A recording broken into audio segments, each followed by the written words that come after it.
sitting here with my glass of red wine and I'm thinking about change and what it requires in order for us to change. And I'm not saying that I have, obviously, I do not have the definitive path on what is required, right, for us to change. In this moment, I'm simply pondering it. I like to just give thought to things as they arise in my mind. And I'm thinking about how all of us at some point in our lives we encounter things and aspects about ourselves, maybe our behavior, the decisions we're making, what have you, where change is required. Some type of shift, be it actions, mindset, energy, thought process, perspective, just the nature of change in its many forms. And one thing that comes to mind is often we either hear or say things like, change is hard, or, I'm not going to change overnight, or, I'm working on change. All of those things are things we may have heard or said through time, or continue to hear and say. And it just has me curious about the way of change, because many aspects of being human in this life experience, with all of the layers and components, from birthing beings into becoming, to witnessing them be released into the ether, the complexities of relationships and parenting or jobs, family dynamics, personalities, all the things. Change is, it's not easy. We understand that things aren't easy, that some things are hard, and how are we actually setting ourselves up for a successful change, a successful pivot, a successful shift in whatever direction we need or want to go in? That's the question. Because yes, it's hard. And what is our practice toward change? Are we just winging it? And what came to mind is, think about taking a test. A lot of people say, oh, change is hard, because in the heat of the moment, I just, it's hard to make that shift. It's hard to do the thing that, I said I was going to do, or, oh gosh, I just don't. It's hard ad nauseum. Oh, it's going to take time. And not to the dismissal and disregard of things needing to take time, but sometimes it's just taking all the time. Like, where's the practice and application? So I think about a test. When you sit down to take a test, you're in the moment. And so that means that you possess the information in order to take the test in the moment. But we only possess the information necessary to take and pass the test in the moment if we have studied. And so when I think about this from an interpersonal place, or just from a personal place, you can just add yourself to the equation and no one else. If there is something that I want to change about myself, my behavior, my attitude, my presentation, I cannot expect to change that in the moment of practice. I can only be different if I've spent some time doing the things that will allow me to be different. But I can't just wing it in the moment and then just kind of wonder why haven't I changed? Have you sat down with yourself and investigated all of the components necessary to change? Have you given thought to maybe how you're being that you even want to change? And have you integrated that information in a way where you deeply understand the nature of not just 1 + 1 is 2, but sort of operationalizing the equation? We can get to an answer. The answer could be I need to change, and I see how I need to change. I see why I need to change. But I may not understand what I need to know in order to change. Do I understand what's behind my thought process? What's behind my behavior? What triggers me to remain unchanged? And then what am I doing with that information? Because practicing in the moment, unless you're doing the uncomfortable thing of practicing the change, you're not likely to change. Or it won't be authentic, it won't be real, in which case we already know that if it's not authentic, if it's not real, then eventually we will default to our default behavior, our normal way of being. The change will not have become integrated. It's like, how do you get the buy-in for yourself? A lot of times people see the effect of the cause of their being. They see that the outcome isn't of the highest order, that it's not what they would even want and choose, and yet it's like being stuck there. And what do I say to that? I say that in the quiet stillness of our aloneness, of being alone, we can start to inquire within and understand. And if we say, well, I don't really know how to do that, then we can seek the counsel and support of others who do, who can provide us with feedback almost in the moments. Right now, what are you experiencing? Because you're on the same path that you're trying to get off of. You're trying to get on the path, and you continuously arrive at being off the path. So how did we get here? It's almost like walking in reverse, walking backward to feel our bodies, the sensations, to investigate the mindset, the thought process, to understand. Otherwise, what's happening is we're just sort of moving through our lives unconsciously, being at the impulse of our impulses, being, at the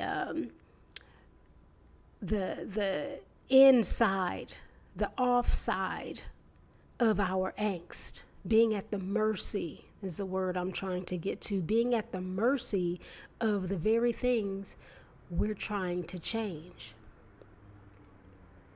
So yeah, I'm thinking about change and what truly is our practice and pathway toward it, because we already know it's not easy and we already know it's hard.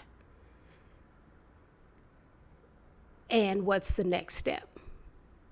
Unless we're just going to live in the it's not easy and it's hard and it's not going to happen overnight. And that becomes a very cozy, comfortable, in our discomfort way of being. It's like falling asleep at the wheel. But if we want to live awake in our lives, then we do have to have a level of alertness in our lives, which doesn't begin in the moment of the practice. There's something that happens before the practice. And that's the growing in understanding and growing in connection and relationship with ourselves and understanding our needs and wants, and then how we are going about obtaining and accessing our needs and wants. And as I learn a new language, learning Portuguese, guess what? It's not easy. And so, guess what's required? That I actually sit and give it time and space to gain an understanding of it, so that in time I'm able to practice in the moment. But if I don't sit with it, learn about it, understand the components of it, go through my own trial and error with it, then I'll never arrive at any ease. It will remain hard and not easy. But we can do hard things because we wake up every day and move through this world that is not always full of ease. Right? So, yeah, I'm thinking about change and what our practices are that allows us to actually implement the changes that we say we want when up against scenarios, situations, people, places, and things that are hard. Because we cannot change those scenarios and people, places, and things that are hard, but we can change how we are being with it all. And again, that requires a level of sitting and getting to know and understanding in the quiet of ourselves. And too often, we just do not allocate time for the nothingness of the quiet stillness, which is full of something. Doing nothing can truly be doing something when we're investigating what's going on within. And when we do that, we learn our way forward and we become more and more equipped to practice change. Then we look back and go, I remember when that was hard. It's so easy now.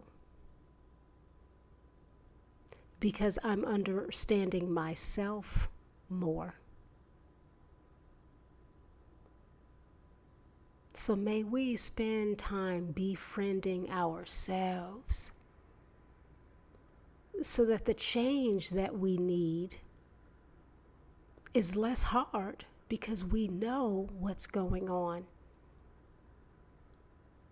And to befriend ourselves means that we have to sit and be in relationship with ourselves in order to know who we are and what's behind how we are being and moving through the world. And then, how would I like to move and be in the world? And beyond that, what does that look like? And then, what does that require of me? And how might I honor this and be accountable if in fact I do want to change and be different in the world? So here is to our self-study the nature of being behind the scenes. It's like watching a movie, right? We see the final product, the end result, but there was a whole lot of bloopers behind the scenes, right? A whole lot of takes. Cut. Take 20. Right? That's real. But if we just think change is going to miraculously happen in the moment of life happening, then we're greatly mistaken. And that's unfortunate. So here is to our getting to know who we are, the nature of and the reasons for our being, and in a way that informs our change so that we can practice it from the place of having the knowledge and information and insight and wisdom, because we have what? Sat with ourselves and gone within. The only way to have information is to sit and obtain it. And in this instance, we're talking about getting it from within. Right? Because if I want to change, I have to spend time understanding how I'm being at present. Peeling back the layers, getting to the core.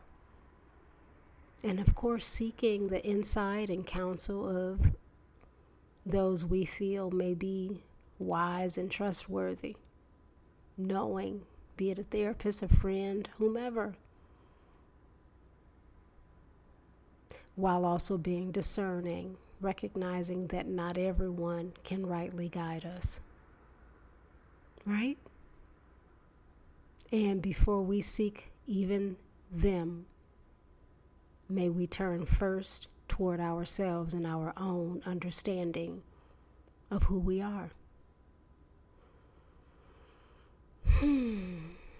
Yeah, thinking about change and the path and practice of it. Getting beyond the it's too hard and into the look at me now, I'm doing it. Because I understand more, I know more. And I'm worth that. Right? We are all worth change and changing. Because I don't know about you, but I want to be great. So here is to practice. May it be so. Yes. Well, as always, I appreciate you. Thank you for tuning in, for listening. Share, tell a friend, send an air signal, be engaged. Keep coming back around again and again. I like your company. I'll see you next week.